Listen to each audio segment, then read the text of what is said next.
সম্প্রতিকালের যে কথাগুলো উঠছে ওই কথাগুলো নিয়ে স্যার জিজ্ঞাসা, আমি সেই সম্পর্কে কিছুই জানি না। সম্প্রতিকালের যে এই তথ্যগুলো কিছুই জানি না। কি প্রশ্ন জিজ্ঞেস করছে সে সম্পর্কে? এই যে প্রশ্নগুলো সাম্প্রতিককালে উঠছে ওটাই। এই বিষয়ে আপনি জানেন কি সেটা বলুন। আমি কিছুই জানি না, আমি কিছু বলতে পারছি না। আপনার হাজবেন্ড কি করতো, কি ব্যবসা করতো, বা কি পেশায় ছিল উনি? তার বিরুদ্ধে যে অভিযোগগুলো উঠেছে আপনি এই সম্পর্কে বলছেন কিছুই জানেন না। আপনার স্বামীকে আপনি নিরপরাধ মনে করেন কিনা এটা বলেন। আমি কিছু বলতে পারছি না, কারণ আইন ব্যবস্থা নেবে, আইন যেটা করবে সেটাই।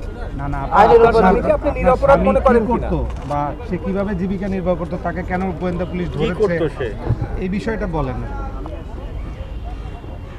সংক্ষেপে বলেন না। আমি তো বললাম যে এলিগেশনগুলো উঠছে আপনারা তো জানেনই, সেই এলিগেশন ধরেই স্যার প্রশ্ন করছে।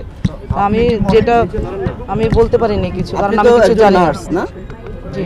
আচ্ছা, আমরা যতদূর জানতে পেরেছি যে মিল্টন সমাদ্দার আপনাকে বিয়ে করার পর সে এই ধরনের এই আশ্রম তৈরি করা বা এই পেশাতে সে উদ্যোগ নিয়েছে। সেক্ষেত্রে আপনি আপনাকে বিয়ে করার পর তো এক্ষেত্রে আপনারও তো সহযোগিতা ছিল বলে অভিযোগ রয়েছে, এ বিষয়ে আপনার বক্তব্য?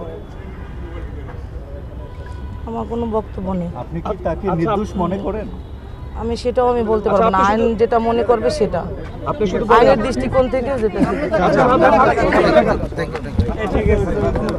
ওয়ালটন ফ্রিজ কিনে অনেকের মতো আপনিও হয়ে যেতে পারেন মিলেনিয়াল। সেরা পণ্যের সেরা অফার।